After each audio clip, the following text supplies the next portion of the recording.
இயேசு கிறிஸ்துவுக்கு பிரியமான தேவ ஜனமே, இன்று மரியாளை குறித்து நாம் பார்க்க போகிறோம். லூக்கா 1வது அதிகாரம் 38வது வசனம்.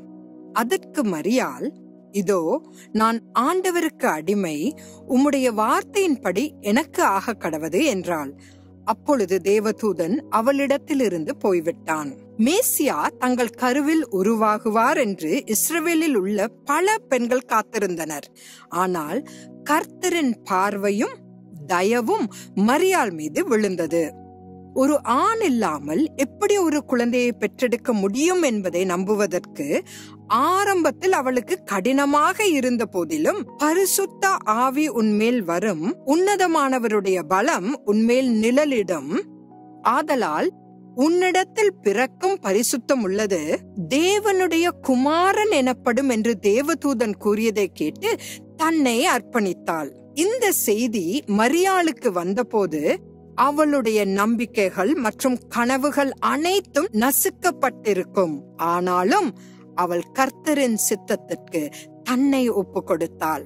அக்காலகட்டத்தில் திருமணமாகாத பெண் கருத்தரிப்பது ஒரு இழிவான காரியமாக இருந்தாலும், தன் வருங்கால கணவனுடன் உலக இரட்சகரை தன் கருவில் சுமக்க வேண்டி இருந்தது. எல்லா ஆண்களையும் போலவே யோசேப்பு அவளை ரகசியமாக ஒதுக்கி வைக்க முயன்றான்.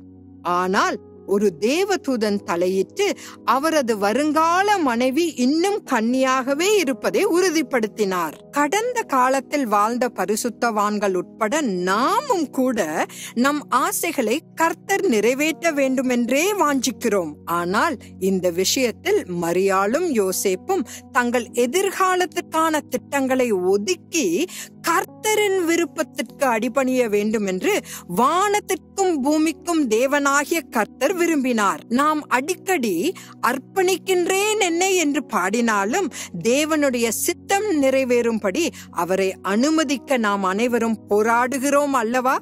தற்காலிக வாழ்க்கையான இப்பூமியில் கர்த்தருடைய சித்தத்தை செய்ய நாம் அனைவரும் அவருக்கு இடம் கொடுக்க வேண்டும் என்பதே இன்று என்னுடைய ஜெபமாகும்.